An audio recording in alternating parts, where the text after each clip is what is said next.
क्या बेटी और बहन के सम्मान की रक्षा ये लोग कर पाएंगे क्या? जब ये लोग कुछ नहीं कर सकते तो फिर हम इनको बार बार चुनाव जिताते रहे। याद करिए, एक तरफ अयोध्या में रामलला का प्रकटीकरण होना, ये डबल इंजन सरकार के कारण हुआ है। भारतीय जनता पार्टी की डबल इंजन की सरकार। 14 में मोदी जी प्रधानमंत्री बने, 17 में उन्होंने मुझे उत्तर प्रदेश का मुख्यमंत्री बनाया और डबल इंजन की सरकार जैसे यूपी में डबल स्पीड के साथ आगे बढ़ी, मात्र 2 वर्ष के अंदर अयोध्या में डबल इंजन सरकार ने रामलला मंदिर के 500 वर्षों का विवाद समाप्त कर दिया। और मैं तो इसीलिए कहता हूं, भारतीय जनता पार्टी की डबल इंजन सरकार का मतलब समाधान, कठिन से कठिन समस्या का समाधान। कांग्रेस की सरकार का मतलब समस्या।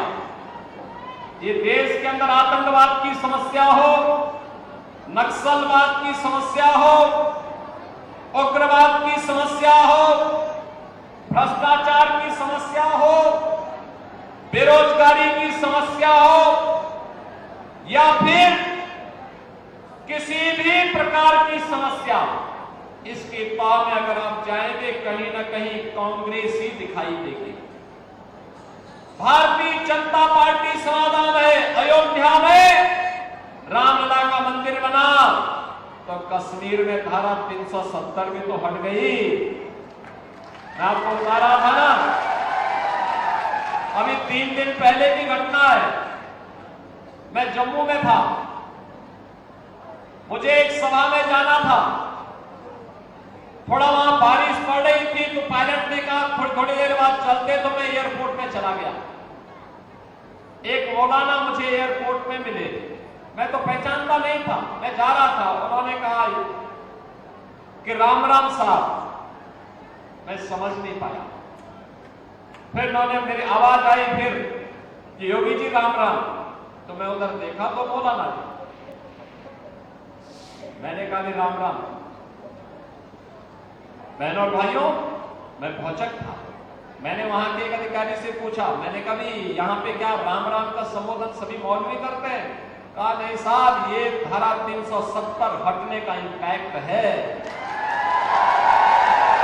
जो पहले राम और कृष्ण को कोसते थे, भारत को कोसते थे, आज उनके मुंह से राम राम निकल रहा है।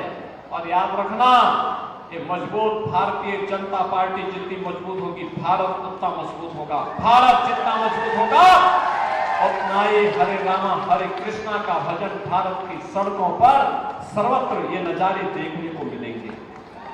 और यही कहने के लिए आज मैं आपके पास आया, यही कहने के लिए आज मैं आपके पास आया हूं। एक गौरव की अनुभूति कराने वाली भारतीय जनता पार्टी है। भारतीय जनता पार्टी ने मोदी जी के नेतृत्व में देश की तकदीर और तस्वीर बदलती है। आज एक भारत श्रेष्ठ भारत की बात करते हैं। दुनिया के अंदर आप जाकर के देखिए, दुनिया के अंदर कोई भी बड़ा निर्णय आज के दिन पर भारत के बगैर नहीं हो सकता। भारत आज दुनिया के ध्रुवीकरण को तय कर रहा है। जहां भारत होगा वो मजबूत होगा। ये प्रधानमंत्री मोदी जी के नेतृत्व में, और जब हरियाणा में भी भारतीय जनता पार्टी की डबल इंजन की सरकार आई थी, बहनों और भाइयों, यहां की कनेक्टिविटी बेहतर हुई है। यहां पे रेल कनेक्टिविटी अच्छी हुई है, कई मेट्रो का संचालन हुआ है, कई अच्छी मंडी बनी है, IIT, IIM, एम्स जैसे संस्थान, one district one medical college बन रहे हैं। हर घर नल की योजना लागू हो रही है। नौजवान जो पहले भेदभाव का शिकार होता था, आज भेदभाव का शिकार नहीं है, बल्कि नौकरी प्राप्त कर रहा है।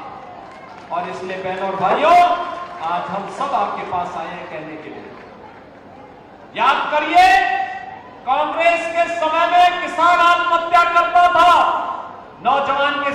पहचान का संकट था। एक कांग्रेस तो माफियाओं की शागिर्द थी।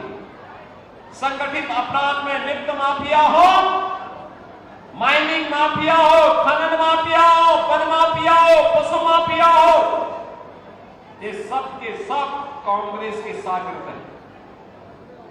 कांग्रेस इनके माध्यम से जनता का शोषण करती थी।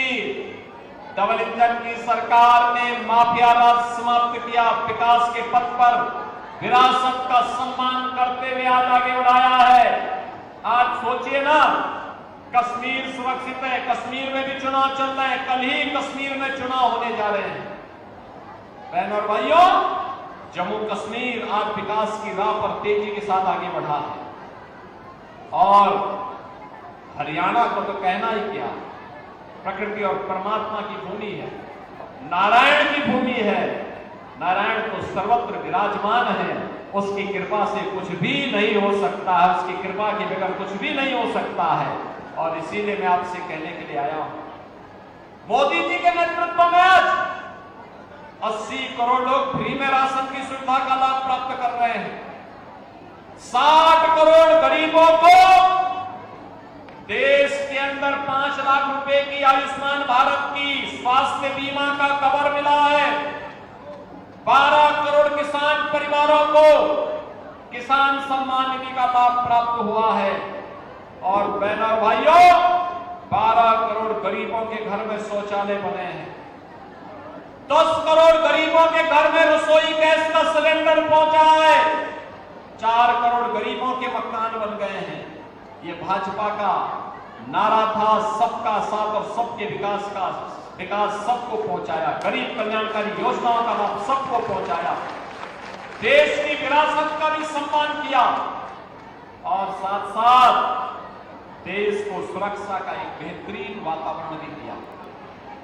बहनों और भाइयों, आप सौभाग्यशाली हैं, आप सौभाग्यशाली हैं। कैप्टन अभिमन्यु जैसा नेता आपको प्राप्त हुआ है।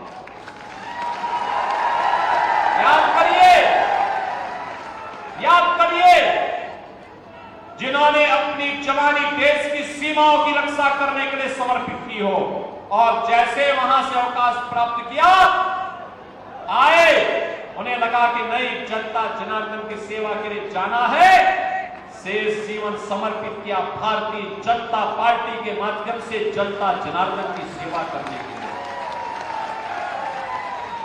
मैं अभिनंदन करूंगा पंडित रामकुमार गौतम जी का, जिन्होंने अपना आशीर्वाद दिया है, कहा कि नहीं, आवश्यक है, नारनौल से कैप्टन अभिमन्यु आना चाहिए, और मैं स्वयं सफीकों से लड़ूंगा। और बहनों भाइयों, कैप्टन अभिमन्यु विकास के प्रतीक, एक विजन है। प्रधानमंत्री मोदी जी के विकास के विजन को जमीनी धरातल पर कैसे उतारना है, इसके प्रतीक हरियाणा में कैप्टन अभिमन्यु जाने जाते हैं, जिन्होंने उसे जमीनी धरातल पर उतारने का काम किया। एक नहीं, एक दर्जन से अधिक मंत्रालयों के माध्यम से हर एक योजना को प्रभावी ढंग से जमीनी धरातल पर उतारने का कार्य, एक बिगड़े हुए क्षेत्र को फिर से उठाने का कार्य उन्होंने अपने कार्यकाल के दौरान किया। और इसलिए बहनों और भाइयों, हम आपसे कहने के लिए आए हैं, यह समय भारत को दुनिया की एक महाताकत बनाने का समय है। अच्छे लोग नहीं आएंगे तो विकास ठप पड़ जाएगा। ये कांग्रेस के लोग जो राम की संस्कृति पर विश्वास नहीं करते, लोग रोम की संस्कृति पर विश्वास करते हैं, इन लोगों पे कभी विश्वास मत करना। इस संकट के समय आपके साथ कभी नहीं खड़े होंगे। जब संकट आएगा तो राहुल जी को तो नानी याद आती है, इटली भाग जाते हैं। आपके बीच में तो तब कार्य करने के लिए कैप्टन अभिमन्यु ही बचेंगे, यहां पर कार्य करने के लिए। आपके बीच में तब पंडित रामकुमार गौतम जी ही बचेंगे, और इसीलिए बहनों और भाइयों, आप सबसे अपील करने के लिए मैं आया हूं। एक तरफ नारनौल से हमें यहां पर कैप्टन अभिमन्यु को भारी बहुमत से विजयी बना करके कांग्रेस की जमानत को जब्त करना है। हमने इसीलिए आज यहां पर मैं स्वयं यहां पे तो आया ही हूं, लेकिन साथ साथ मैंने यहां पर आज अपने दो प्रमुख संतों को ही बुलाया है। दादा काला पीर बौद्ध कला और खुर्द से हम लोगों ने यहां पर बुलाया है। यहां पर सीमांत सुकराई नाथ जी को ही मैंने बुलाया। मैंने कभी आकर के यहां पर अपना समर्थन दीजिए, आशीर्वाद दीजिए कैप्टन अभिमन्यु को। बहनों और भाइयों, इसके साथ ही यहां पर बाबा पालनाथ जी महाराज भी दादा से आए हैं अपना आशीर्वाद प्रदान करने के लिए। और फिर ये जो नारायण की भूमि है, बाबा लालदास जी की पावन धरा है, उनका आशीर्वाद तो विरासत वालों के साथ ही होना है और वो केवल विरासत का संरक्षण भाजपा कर सकती है। और इसीलिए आप सबसे मेरी अपील है कि नारनौल से कैप्टन अभिमन्यु को भारी बहुमत से विजयी बनाना है। और मेरी आप सबसे ये भी अपील है कि सभी के भाजपा के प्रत्याशी जो पूर्व में इस नारनौल से विधायक रहे हैं, वहां की देवतुल्य जनता से भी मेरी प्रार्थना है कि वहां से पंडित राम कुमार गौतम जी को भी भारी बहुमत से विजयी बना करके हरियाणा विधानसभा के लिए चुन करके चंडीगढ़ भेजें। इन दोनों लोगों को बना करके भेजेंगे तो ये हिसार को भी बनाएंगे, हरियाणा को भी बनाने का काम मजबूती के साथ आगे करेंगे। आपका आशीर्वाद प्राप्त होगा, प्राप्त होगा। सभी लोग अपना दोनों हाथ ला करके खड़ा करके बोलिए मुझे मेरे सामने, जहां तक मेरी आवाज पहुंच रही है, केवल जनता जनार्दन के सिर ही सिर दिखाई दे रहे हैं। दोनों हाथ ला करके एक बार संकल्पित होकर के बोलेंगे कि हमें कमल ही कमल खिलाना है। बहनों भाइयों, मैं आपसे इस बात को कहना चाहता हूं, 5 अक्टूबर को जगत जननी मां भगवती का तीसरी तिथि है।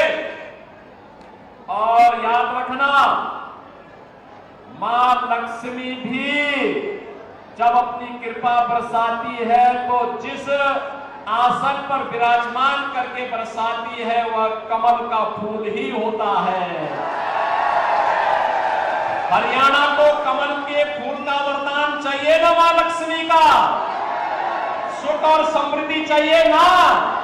ये काम भाजपा करेगी, भाजपा को विजयी बना करके जाएंगे, जिताएंगे। तो मेरे साथ बोलेंगे भारत माता की, भारत माता की, भारत माता की जय श्री राम, जय जय श्री राम।